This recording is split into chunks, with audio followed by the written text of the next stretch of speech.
Oke. Pemimpin yang benar akan bisa mengubah sistem yang hancur. Almost impossible. Almost impossible. Almost impossible. Tapi dibuktiin. Misalnya Muhammad. Nabi Muhammad. Nah, Nabi Muhammad itu pernah ditawarin masuk sistem. Iya. Dia ditawarin gini, Muhammad gini deh.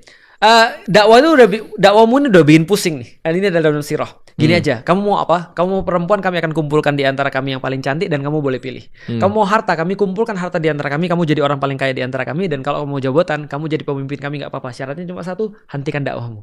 Karena dakwahnya ini nyebarin informasi yang bisa ganggu pada saat itu status quo.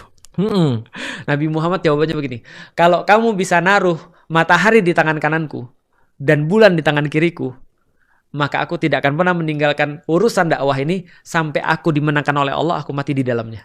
Berarti nggak pernah ada in the history of Islam yang orang memperbaiki dengan masuk ke sistem? Ada di dalam Al-Quran, tapi bukan kemudian masuk dalam arti dia kemudian masuk di dalam. Jadi gini, orang masuk dalam sistem tuh ada orang yang masuk di dalam sistem, ada orang yang diberikan kekuasaan untuk mengubah sistem. Contoh. Nah itu, kekuasaan untuk merubah sistem. Nah kalau itu bisa. Nah itu. Kalau itu bisa. Tapi kalau misalnya dia masuk doang ya, cuma untuk di dalam sistem, itu sulit. Contoh kayak gini. Dulu aku pernah kerja di satu perusahaan. Karena perusahaannya Chinese, boleh dong. Namanya perusahaan keluarga, boleh dong. Kalau dia pengen agar anaknya jadi pemimpin, boleh kan? Boleh. Dan salah satu aturannya adalah dia nggak akan memberikan saham 51% pada orang yang bukan keluarga. Boleh nggak? Boleh. Berarti sistem pasti akan dibuat untuk mempertahankan status quo. Iya, benar. Nah, maka kemudian kita bisa cari contoh di dalam Al-Quran. Nabi Yusuf ketika dia punya mimpi, Nabi Yusuf bukan.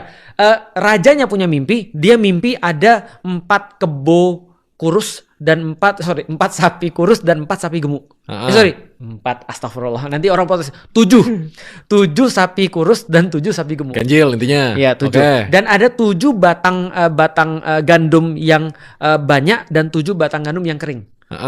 Ketika kemudian raja ini mimpi, nggak ada yang bisa tahu mimpi dia. Nabi Yusuf tahu. Dia bilang akan datang 7 tahun paceklik, famine, dan 7 tahun yang berkelimpahan. Jadi 7 tahun berkelimpahan dulu, baru 7 tahun paceklik. Jadi lu bayangin, kalau lu adalah bulog, berarti lu harus buat gimana caranya 7 tahun ini bisa disimpan dan gak busuk untuk dimakan 7 tahun berikutnya. Dan kenapa ada 1 sapi dan ada 1 gandum? Karena ada protein hewani dan ada protein nabati. Yusuf bilang, cuma gue yang mampu, angkat gue, kasih gue kewenangan penuh, gue bikin berhasil. What choice do they have?